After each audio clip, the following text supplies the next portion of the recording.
Scorpio's secret weakness. Si Scorpio kilala bilang matapang, misteryoso, at sobrang intense, diba?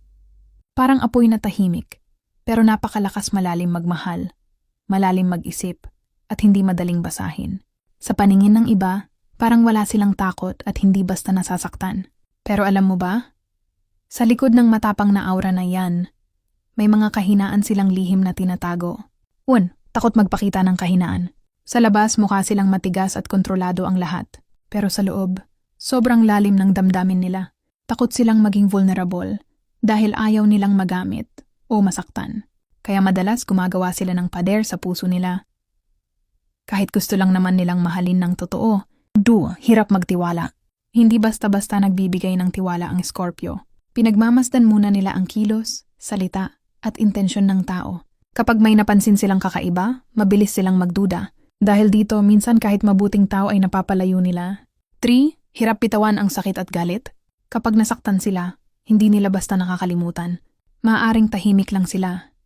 Pero dala-dala pa rin nila ang sugat sa loob. Kahit nagpatawad na sila, minsan nandun pa rin ang alaala at sakit. 4. Sobrang possessive kapag nagmahal. Kapag minahal ka ng Scorpio, tapat at todo sila. Pero minsan, nagiging sobra ang pagiging protective. Madali silang magselos o matakot mawalan dahil kapag nagmahal sila, seryoso talaga. Sobrang overthinker. Kahit simpleng pagbabago sa tono o kilos ng tao, napapansin nila agad. At minsan gumagawa sila ng worst case scenario sa isip nila. Kaya kahit tahimik sa labas, ang isip nila puno ng tanong at pag-aalala. Ang pagiging misteryoso at matapang ay hindi ibig sabihin na wala kang kahinaan.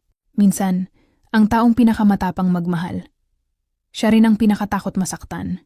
Kaya Scorpio, hindi mo kailangang itago palagi ang puso mo. May mga taong mamahalin ka kahit alam nila ang totoo mong nararamdaman. Hindi lahat ng lalapit ay mananakit. Isa ka ba dito o kilala mo? Comment mo sa baba. Like, share at follow para sa more Zodiac secrets.